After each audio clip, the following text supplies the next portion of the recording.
السلام علیکم ورحمۃ اللہ وبرکاتہ نحمده ونصلی علی رسولہ الکریم اما بعد۔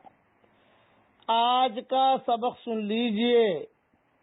آج کے سبق کی سرخی ہے سخاوت کیجئے۔ میں کچھ مضمون کچھ دن تک سخاوت پر بیان کروں گا انشاءاللہ، تو نمبر آتا جائے گا سخاوت پر مضمون، part number 1، part number 2، part number 3۔ حضور صلی اللہ علیہ وسلم نے ارشاد فرمایا، میری امت کے ابدال نیک لوگ اپنی نماز اور روزہ کی زیادتی سے نہیں بلکہ اپنے دلوں کی صفائی اور صفت سخاوت کی وجہ سے جنت میں داخل ہوں گے۔ یہ حدیث شعب الایمان میں ہے، جلد 7 صفحہ نمبر 439 پر یہ حدیث موجود ہے۔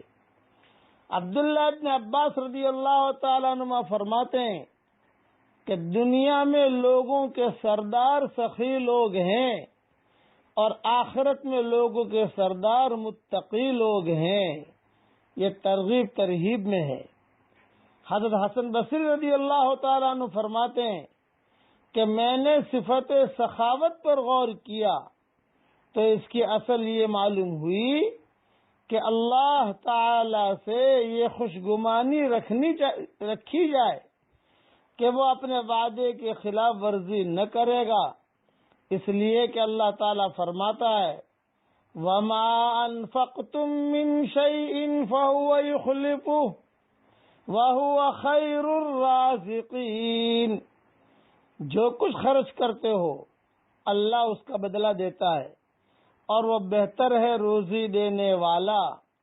اس کے برخلاف بخل اور کنجوسی کی اصل یہ معلوم ہوئی کہ اس کا مرتکب نعوذ باللہ اللہ تعالی سے یہ بدگمانی رکھتا ہے کہ وہ اپنا وعدہ پورا نہ کرے گا۔ اس لیے آدمی کو سخاوت کرتے رہنا چاہیے جیسے اللہ نے طاقت دی ہے۔ آدمی جود و سخا میں بخیلی نہ کرے، دیتا رہے، اپنا ہاتھ کھلا رکھے۔ سخاوت اللہ تعالیٰ کی نہایت پسندیدہ صفت ہے۔ اللہ تعالیٰ فرماتا ہے وَمَن يُوقَ شُحَّ نَفْسِهِ فَأُولَئِكَ هُمُ الْمُفْلِحُونَ۔ جو بچایا گیا اپنے جی کی لالچ یعنی حرص اور بخل سے، سو وہی لوگ مراد پانے والے ہیں، وہی لوگ اچھے ہیں۔ حضور صلی اللہ علیہ وسلم نے ارشاد فرمایا، 2 عادتیں اللہ تعالیٰ کو پسند ہیں اور اسے 2 عادتیں ناپسند ہیں۔ جو 2 عادتیں پسند ہیں، نمبر 1 سخاوت اللہ کو بہت پسند ہے، نمبر 2 خوش اخلاقی اللہ کو بہت پسند ہے، اور جو عادتیں اللہ کو پسند نہیں ہیں، نمبر 1 بد اخلاقی اللہ کو پسند نہیں ہے، نمبر 2 کنجوسی اللہ کو پسند نہیں ہے۔ چنانچہ جب اللہ تعالی کسی بندے سے بھلائی کا ارادہ فرماتا ہے تو اسے لوگوں کی ضروریات پوری کرنے کے کام میں لگا دیتا ہے۔